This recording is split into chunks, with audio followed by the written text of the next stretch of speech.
Hi, beautiful souls, and welcome back to She Feels Everything, the podcast for empaths, highly sensitive people, and spiritual souls. I'm Jill Minto. Before we begin, I want to offer a gentle trigger warning. Today's episode talks about experiences with superficial love, emotional and mental abuse, and difficult relationships. If this is a sensitive topic for you, please listen only as much as feels safe and take care of yourself during and after this episode. This episode is about exploring love through the lens of a sensitive soul, both the painful experiences and the reflections that help us heal and reclaim our hearts. Love is such a complicated, tender, and sometimes messy part of life, especially for sensitive souls. I remember early relationships where I gave everything and received very little in return. Sometimes I was drawn to people who didn't see me, not fully anyway, or who valued me superficially rather than truly understanding my heart.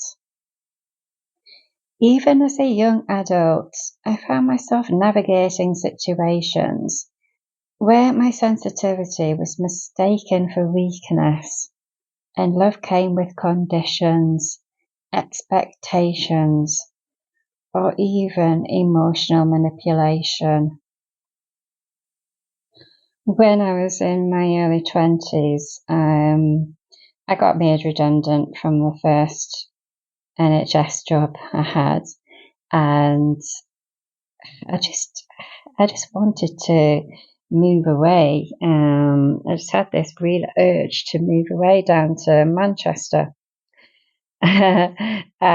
It was always a very special place to me, Manchester. I still do, I support a football team that's down there, the red side of Manchester.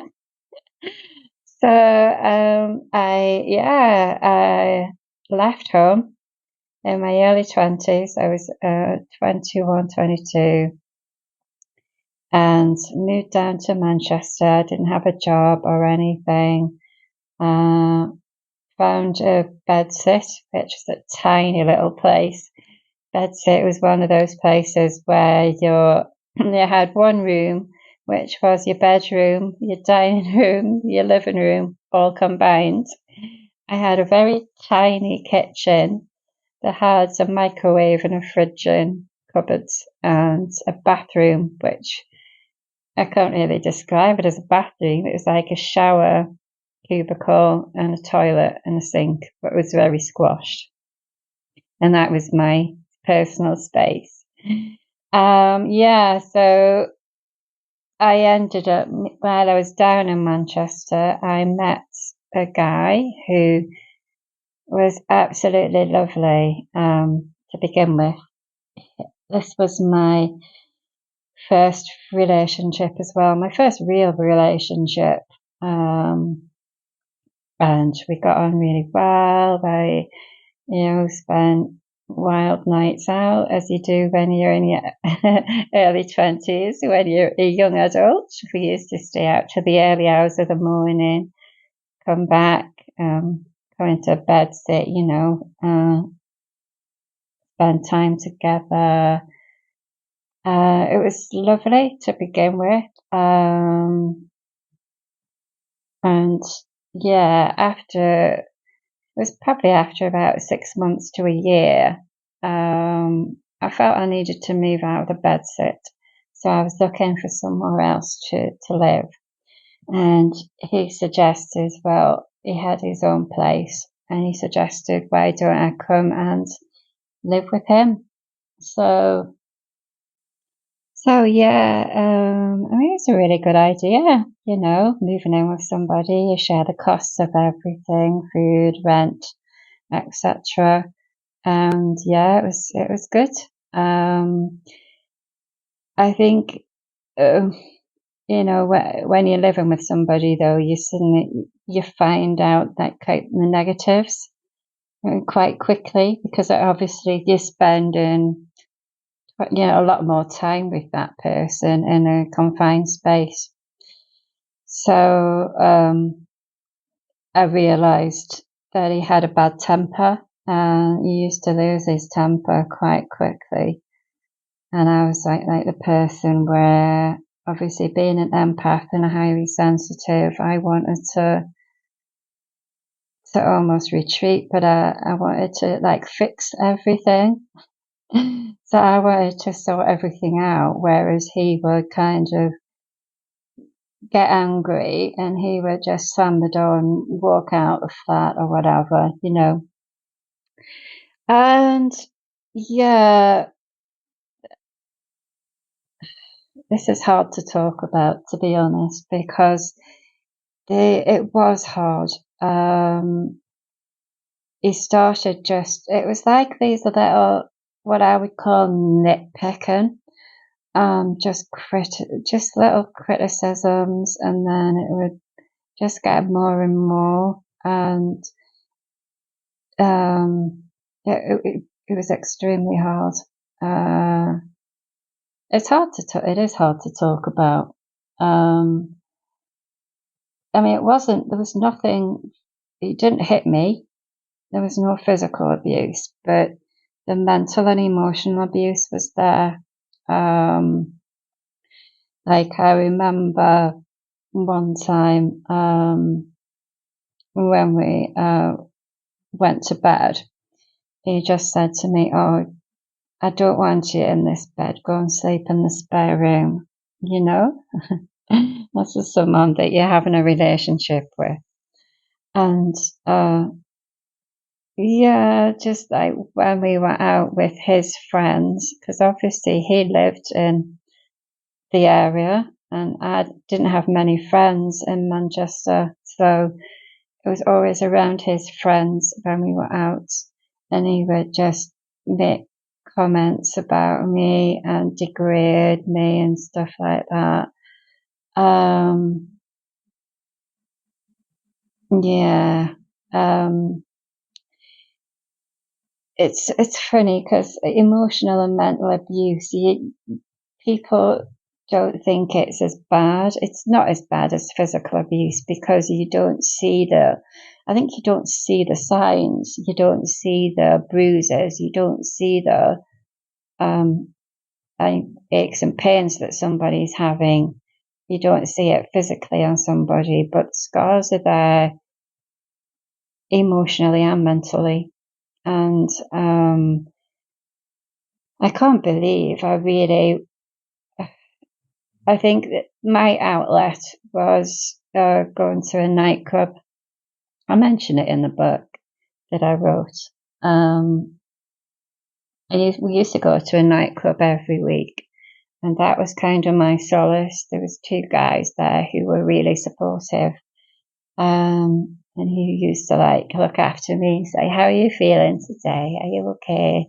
You need to leave him. You need to get out." And I just being an empath and a sensitive, so I think I felt that I could fix him, that I could help him, and as much as everyone was saying to leave, I thought I could, you know, sort help him, and it would get better, basically. But things never got better, and at this point, more and more people were saying, "Leave, get out, just go." Um, and one day he was at work, and my, my dad came down with a van, and one of his friends came with him, and I didn't have much stuff in the house anyway, in the flat. So I just got everything, put everything in bin bags and threw it in the van and left, and came back up to the northeast. And you would think that was the end of the story. No, it wasn't. because he was this is the kind of guy he was. We'd arranged a holiday to Costa Dorada in Spain, and it, he wouldn't cancel the holiday. He wouldn't take my name off the booking. So I was going to be basically losing all the money I paid for a holiday. So, yeah, this is probably the silly part. But again, if you think when you're in your early 20s, you just do silly, stupid things, I think. So, as much as I'd gone through with him, I ended up going on the holiday with him. It was, I think it was a week. I can't remember if it was a week or two, but we were spending, we had booked a studio apartment. So we were living together, and yeah, basically we were together.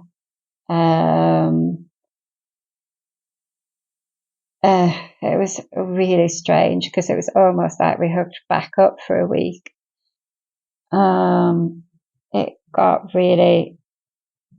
It was okay. We got on. We had to get on really for the time we were there.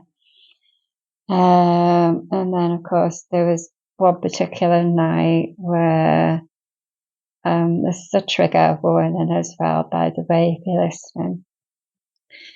Yeah, because there was one night where we'd been out and both of us had quite a bit to drink.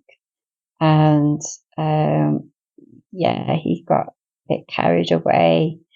And I remember saying, no, I don't want to. And he did it anyway, if you know what I mean. So in those days, it's even hard talking about it now, but I think I didn't know that it would be you could actually call it rape. It wasn't really talked about a lot when I was growing up. This is like I was in my early 20s. It was the 90s.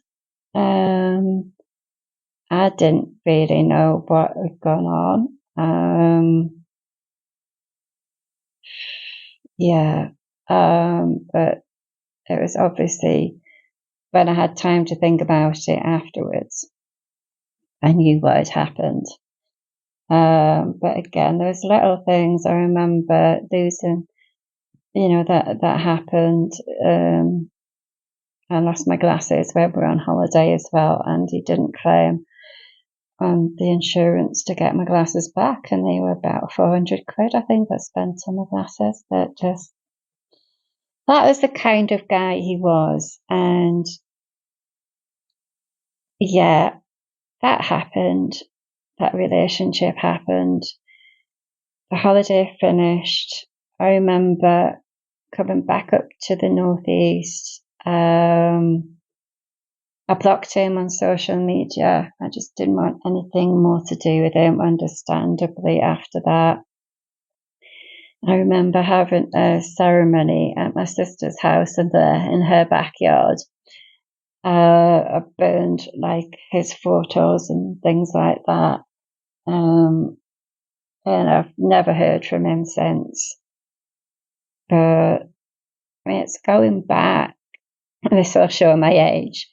It's gone back about 30 years now. So it is hard to navigate relationships like that, where you do get abuse. It doesn't have to be physical to hurt. Mental and emotional abuse is just as hard to cope with. It's hard. It is hard talking about it now. Going back and sort of reliving that time. I can hear it in my voice. It's my body, whole body's tensed up. because it's that feeling, that reliving the emotional and mental abuse and him forcing himself on us when I said no. And that's the hard part. But I think as women, we've got to really, you've got to come back to yourself, to love yourself, to see yourself as a person who deserves better. You know, we all deserve someone to love us, but we have to love ourselves first. And I think that early relationship, I gave too much to him. I thought it was love, but it was all lust and, you know, that sort of wanting to be satisfied, having the intimacy. That's what I wanted. That's what I craved all the time. Yeah. So yeah, if you're in that position yourself, what would I say to somebody now? It is hard, but you've got to look after yourself. You've got to come back home to yourself. Love yourself, give yourself some self-love, and that's what I wasn't doing. I was looking after him and neglecting myself. Give yourself some self-love, and you know, you deserve love, you deserve happiness. And yeah, oh gosh, it is hard. I mean, the memories don't go away. As much as you try and move on, it's still there, what happened. You still have scars, and it's learning how to live with those scars. So I've learned that these experiences, though they were really painful, taught me the importance of boundaries, of self-love, and recognizing what my heart truly needs. And I guess through it all, I've come to understand that love isn't about proving your worth to someone else. It's about holding your own heart sacred and seeking connection that nourishes rather than depletes your soul. So all I would say is, you know, yeah, set your boundaries. Don't give too much to somebody else. Make sure you fill up your own cup first. Give yourself lots of self-love and nourishment, and then give to somebody else. When your cup's overflowing, give that love to somebody else. But don't be depleted, because it really, really drains you. And you'll get to a point where you're so fatigued and burnt out that you can't give to somebody else. So yeah, if you are going through something like that, or you have been through something similar, from my heart to yours, I just want to send you so much love, because I see you. I know what you went through, and it is hard. But yes, lots of love and hugs. So I'm going to now read a little bit from my book, and this is from chapter 5. I thought it was love. Just a little bit from my book. When I left home and moved to Manchester, I thought I was spreading my wings, tasting freedom, finding my path, and opening myself to love. But in truth, I was flying into a storm I didn't yet have the tools to weather. I was in my early 20s, full of hope, curiosity, and that wide-eyed belief that love would be enough to make everything better. I met my first serious partner, and for a while it really did feel like something out of a movie. Late night talks, deep kisses in McDonald's at midnight, spontaneous laughter, and passionate connection. But slowly, what started as love became something else, something that didn't feel like safety, something that didn't honor my heart.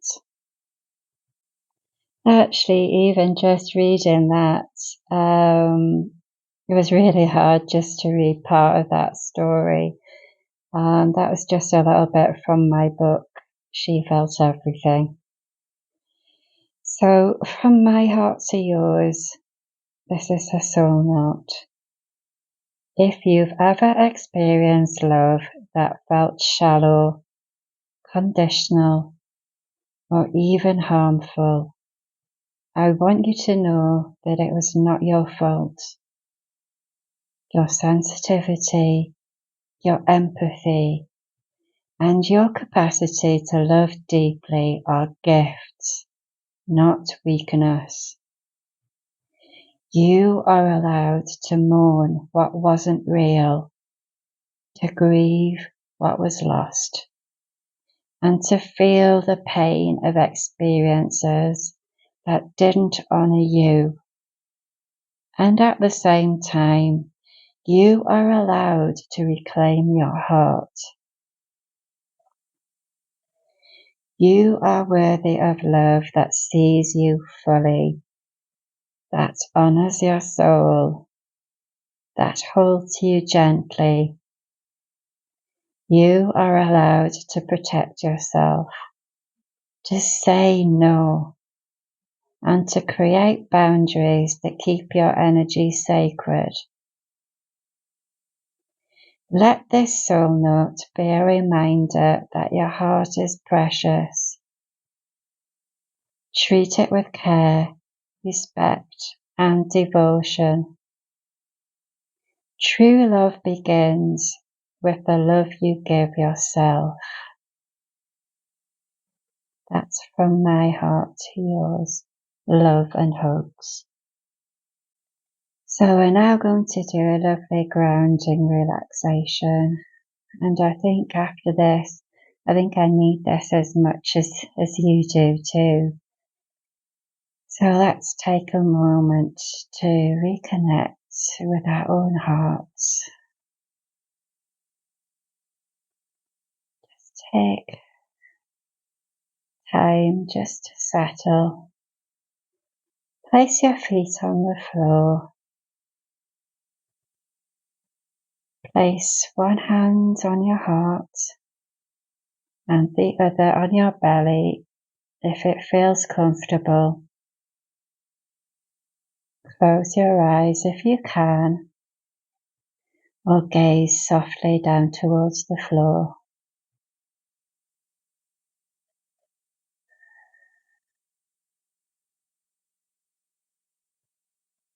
Take a slow, deep breath in. Hold for a second and exhale fully.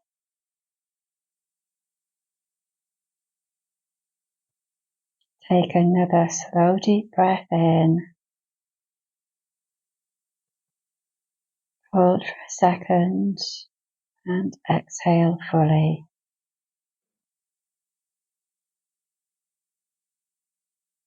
Feel your heartbeat beneath your hand and repeat quietly to yourself, I am worthy of love that honors me. I am safe. I am whole. I am worthy of love that honors me. I am safe. I am whole.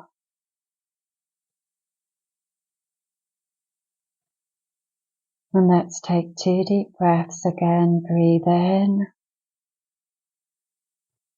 and exhale fully. Take a deep breath in and exhale fully. And as you breathe in peace and joy and love. And when you're exhaling, release any tension, any hurt or expectation.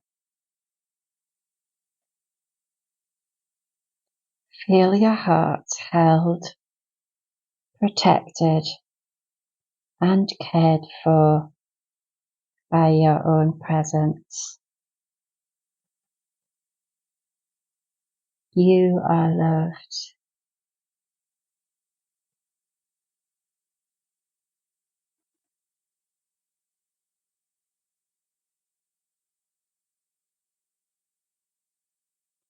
When you're ready, come back to the present. Wiggle your fingers and wiggle your toes. And when you're ready, open your eyes. Thank you for being here with me today.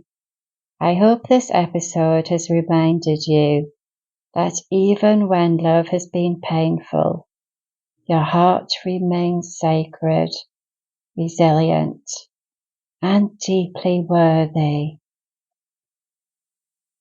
This was a tough episode for me today. You probably noticed that it's not an easy thing to talk about, but I'm okay. I'm fine. If this episode resonates, please share it with someone who might need this reminder. And consider leaving a comment or review.